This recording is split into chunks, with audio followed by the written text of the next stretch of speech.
All right, I am here in Brattleboro, Vermont, and let me give you a glimpse into where I'm at.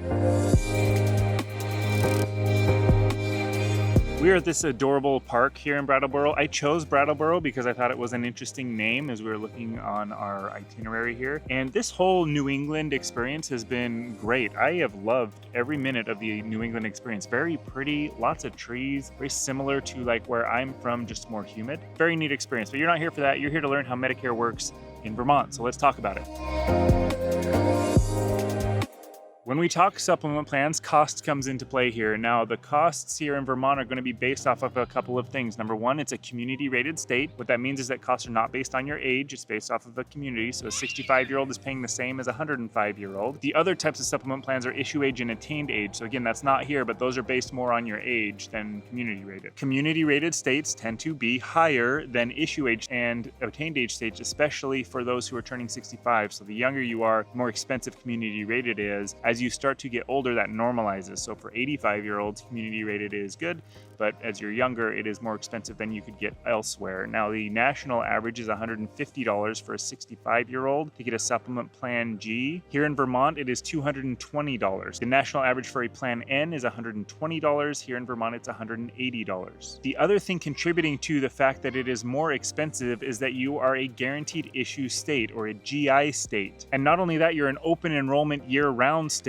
which is very rare. There are only a few states in the country that have this, Vermont being one of them. Most of them are kind of up here in the New England area. What this means is that you can switch to a supplement plan and insurance companies are not allowed to underwrite. So you won't be denied or charged more if you're going on a supplement plan outside of your normal open enrollment windows for those supplement plans. This is basically the same thing as New York, but you're less expensive. It's very similar to Massachusetts. It's similar to Connecticut, but again, a little bit less in terms of costs. And this openness, and despite the high cost of supplement plans, what's interesting here is that nationally, the average supplement plan penetration rate, so the number of people who are choosing supplement plans as opposed to other things like advantage plans or government plans, nationally the average is 21%. Here in Vermont, you're at 31%. So you're substantially higher than the rest of the country in terms of the number of people who are picking supplement plans. This isn't me saying you should or shouldn't go with a supplement plan, it's just the numbers that we're seeing here in Vermont, which is interesting. Now, a huge mistake that people make in these states where it is an unlimited kind of open enrollment period or year-round enrollment period where you're guaranteed issue supplement plans is they think, okay, I can switch to a supplement plan anytime I want. And the mistake with that is that if you are not on original Medicare and a supplement plan, in order to switch back to original Medicare, you need a valid disenrollment period or a valid enrollment period into original Medicare. So for example, today is August 3rd. I'm going to release this video later or in the future. But let's say that on August 3rd, everything is fine, I'm on an Advantage plan, and then tomorrow on August 4th, I get diagnosed with cancer. Well, the mistake that people have, and we get this because people call us and they want to make this change and you can't, but they're like, hey, it's August 4th, I just got something wrong, I want to switch off of my Advantage plan onto a supplement plan today. Well, you can't do that unless you have a valid enrollment period into original Medicare or a valid disenrollment period on an Advantage plan. Now, those periods are the annual enrollment period, which is October to December every year, but those changes that you make between October and December don't go into effect until January 1st. So again, using this example of me getting cancer on August 4th, what's going to happen is that between August 4th when I'm diagnosed and January 1st when those changes go into effect for the annual enrollment period, I'm going to be on the Advantage plan and that coverage. So you're not getting the supplement plan coverage immediately, which is the mistake people make.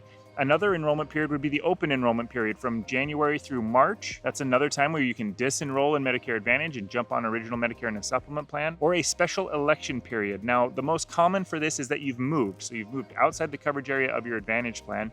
There are other special election periods, like, for example, if the Advantage plan you're on moves outside of the coverage area or it withdraws from your area, then you'd be able to jump on original Medicare and a supplement plan or on another Advantage plan. The other thing to consider with this is on your Advantage plan, they're usually coming with a Part D prescription drug plan included. And when you switch over to a supplement plan, you're going to need to pick up a standalone Part D plan. Well, there are specific enrollment periods where you're allowed to pick up Part D plans, and they're going to fall in line with what we talked about, the annual enrollment period. So again, you're going to want to time this switch if you are planning to switch from an Advantage plan to a supplement plan around these valid enrollment periods. I would think the annual enrollment period and the special election periods are the most common that people would be able to do this. But again, the point I want to make here is that if you're saying, hey, I want to switch back to a supplement plan anytime I want because my state, Vermont, allows this, they do, but it won't go into effect until you've had a valid disenrollment period from an Advantage plan. The other important thing here with supplement plans, and there's a lot here in Vermont with supplement side of things, but you are a MOM state, M-O-M, it's Medicare overage measures. And what that's referring to is there are three types of providers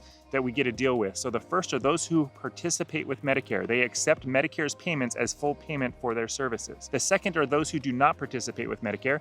They do not accept Medicare's payment as full payment, and they can charge up to 15% more than the Medicare allowed amount, and this is referred to as an excess charge. Now, no supplement plan covers excess charges with the exception of Plan G and Plan F. So if you're on any of the other supplement plans, that excess charge goes to you to pay. The last group of providers are those who have completely opted out of Medicare. That means that they won't bill Medicare. If you want to use them in their services, you are paying them directly out of your own pocket. It's not being covered by your plan, Medicare or your supplement plan. Now, what a MOM state means, and there are only 8 of them across the country, what a MOM state means is that providers are not allowed to charge excess charges. And so this is a good thing, because if you're going on a Plan N, which is less expensive than a Plan G, well, you don't have to worry about it as long as you're seeking care in Vermont. And that's an important point here. With these MOM charges, it's based on where you get the care. It's not based on where you got your supplement plan. So if you get a supplement plan here in Vermont and you seek care in a non-MOM state, so let's say that you're going to Texas, which is not a MOM state, and you seek care in Texas,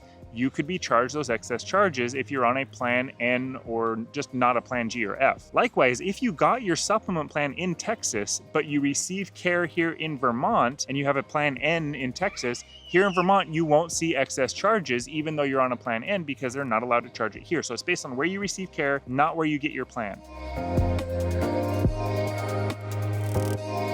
Now, the last thing to cover here from a supplement plan perspective would be for those who qualify for Medicare before 65. So you're either disabled, you've been diagnosed with ESRD, end-stage renal disease, or ALS, commonly known as Lou Gehrig's disease. Now, in most states, you really don't have a lot of options from a supplement plan perspective. If you do have options, you're very limited and they're extremely expensive. Here in Vermont, it's a little bit different. So you do have all of the options, and they are allowed to charge you more for those plans. So you're not seeing the exact same rates as a 65-year-old. Insurance companies are allowed to charge you more. So what that means is that if it's outside of your budget and they're really expensive pre-65, what you could do is original Medicare only. If you have an employer plan, whether your own employer or a spouse, then you're coordinating original Medicare with the employer plan, or you can jump on an Advantage plan. Now, once you reach 65 years old, you have that new window opened up where you can get any of the supplement plan letters and you're paying the same rate as everybody else at that point. All right, now let's switch over to the Advantage plan side of the conversation. You don't have a lot of Advantage plan options here, and of the plans that you do, there are a lot more that have a monthly premium. There are some that don't have a monthly premium, but nationally, most Advantage plans do not have a monthly premium. Here in Vermont, a higher percentage of them do. The maximum out of pocket is a big number that we look at from an Advantage plan perspective. The average nationally is $5,000. Here in Vermont, the average is $6,500, so you're quite a bit more than the national average. Again, these are averages, so there are plans that are higher, plans that are lower. But again, the average for your maximum out of pockets is higher here in Vermont. The penetration rate for Advantage plans across the country is 50%. Here in Vermont, it's 31%. So a lot fewer people going on Advantage plans here. Now there's 31% for supplement plans, 31% for Advantage plans, 62% total. Well, that's not 100%.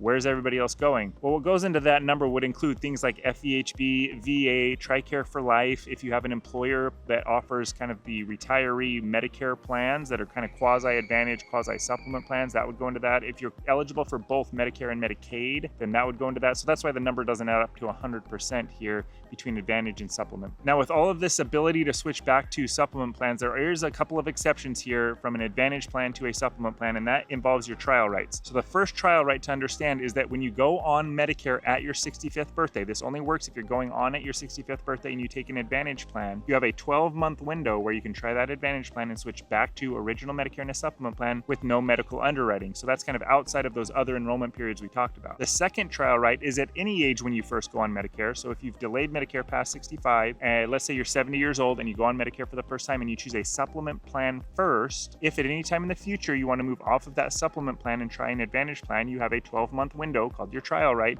where you can try that Advantage plan, and if within that 12 months you want to switch back to original Medicare and a supplement plan, you can do it without medical underwriting and without the fear of being denied. So both of those trial rights are just something to throw in there as you're thinking through, okay, do I want to try an Advantage plan? And then the timing of it all. So that kind of falls outside of the annual enrollment period, open enrollment period, and special election periods. All right, I think that about covers it here. Now, when I was in 5th or 6th grade, we did state reports in elementary school, and the state that I got was Vermont. So it's really cool to be able to visit here because I never had the chance. This is my first time in Vermont. Now, one of the many things that Vermont is known for is maple syrup. They're also covered bridges, but maple syrup is going to tie into the secret word that I like to leave at the end of these videos, just to make sure that you've made it this far and I can take the comments a little bit more seriously. So if in the comments you refer to your favorite breakfast food, then I'm going to know that you've made it this far. And then if your comments are bashing me, I can take them a little bit more seriously because you watch the full video rather than people that don't watch the video and then they bash on something that was covered later in the video. Whether you're going the supplement plan or the Advantage plan route, I highly recommend that you use an agent who is licensed and familiar with the plans in your area. And I'm not even saying you need to use us. Use our competitors. Just use an agent. It will never cost you anything. They'll be able to compare the different plans, make sure that they match up with what you need and the cost that you can expect, and the providers or facilities if you're going the Advantage plan route. So please use an agent, even if it's not us. If you do want our help, we're more than happy to. I do have partners who are licensed and familiar with the plans here available in Vermont. My email is in the description of this video, or you can go to theretirementnerds.com and reach out that way. I've absolutely loved it here. I'm gonna go explore this a little bit more with my family. Thank you for making it this far. If you haven't subscribed already, please do so. It means more than you know, and I will see you in the next video.